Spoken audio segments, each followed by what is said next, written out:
Hi అండి, Nandini kitchen ఫుడ్స్కి స్వాగతం. ఈరోజు రెసిపీ వచ్చేసి తవ్వా చికెన్. హైదరాబాద్ స్టైల్లో తవ్వా చికెన్ ఎలా తయారు చేయాలో చూపిస్తానండి మీకు. ఇది చపాతీలోకి కానీ, రైస్లోకి కానీ, రోటీలోకి కానీ, స్నాక్స్ టైంలో తిన్నా కానీ చాలా చాలా బాగుంటుంది. అరకిలో చికెన్ ఒక్కటి తిన్నా కానీ ఆశ్చర్యపోనక్కర్లేదు, అంత బాగుంటుంది. రెసిపీలోకి వెళ్ళిపోదాం. ముందుగా నేను ఒక హాఫ్ కేజీ వరకు చికెన్ శుభ్రంగా కడిగి పెట్టుకున్నాను. అందులో 1 టీ స్పూన్ ఉప్పు వేసుకోవాలి, 1 టీ స్పూన్ ఆయిల్ వేసుకొని చక్కగా కలుపుకోవాలి.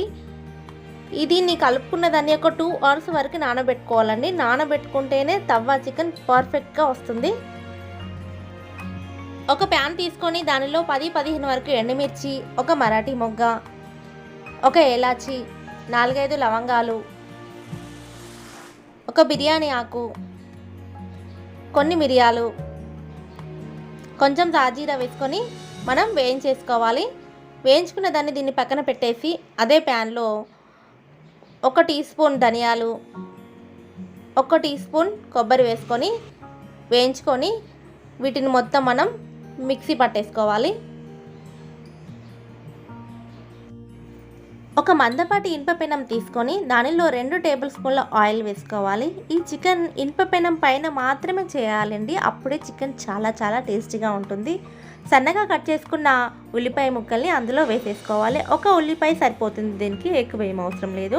తర్వాత 1 టీ స్పూన్ అల్లం వెల్లుల్లి పేస్ట్ వేసుకొని కొంచెం కలర్ వచ్చాక ముందుగా కలిపి పెట్టుకున్న చికెన్ని ఇందులో వేసేసుకొని కలుపుకోవాలండి. చూసారా, ముందుగా నానబెట్టుకోవడం వల్ల చికెన్ ఎంత జ్యూసీగా సాఫ్ట్గా తయారైందో. ఇలా 5 మినిట్స్ వరకు మగ్గించుకోవాలి. 5 మినిట్స్ తర్వాత చికెన్ని ఇలా సైడ్స్కి అనుకొని మనం ఇందులో టమాటా ముక్కల్ని వేసుకోవాలి.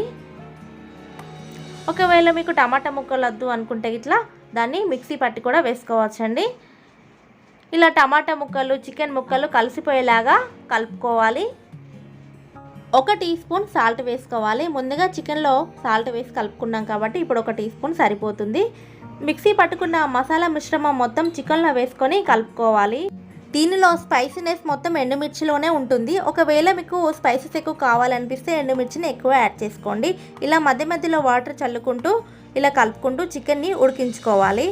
సిమ్లో నుంచి మీడియం ఫ్లేమ్లోకి పెట్టుకుంటూ దీన్ని ప్రిపేర్ చేసుకోవాలండి. నాకు ఈ చికెన్ మొత్తం అయిపోవడానికి 30-35 మినిట్స్ వరకు పట్టింది.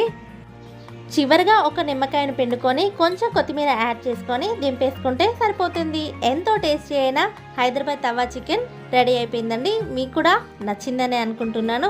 ఇంకెందుకు ఆలస్యం, మీరు కూడా మీ ఇంట్లో తప్పకుండా ట్రై చేయండి. ట్రై చేసి నాకు కామెంట్ బాక్స్లో కామెంట్ పెట్టండి. ఈ వీడియో కనుక నచ్చినట్టయితే లైక్ చేయండి, షేర్ చేయండి, నా ఛానల్ని సబ్స్క్రైబ్ చేయండి. పక్కనే ఉన్న బెల్ ఐకాన్ని ప్రెస్ చేస్తే నా కొత్త వీడియో నోటిఫికేషన్ మీకు వస్తుంది. ఓకే అండి, బాయ్.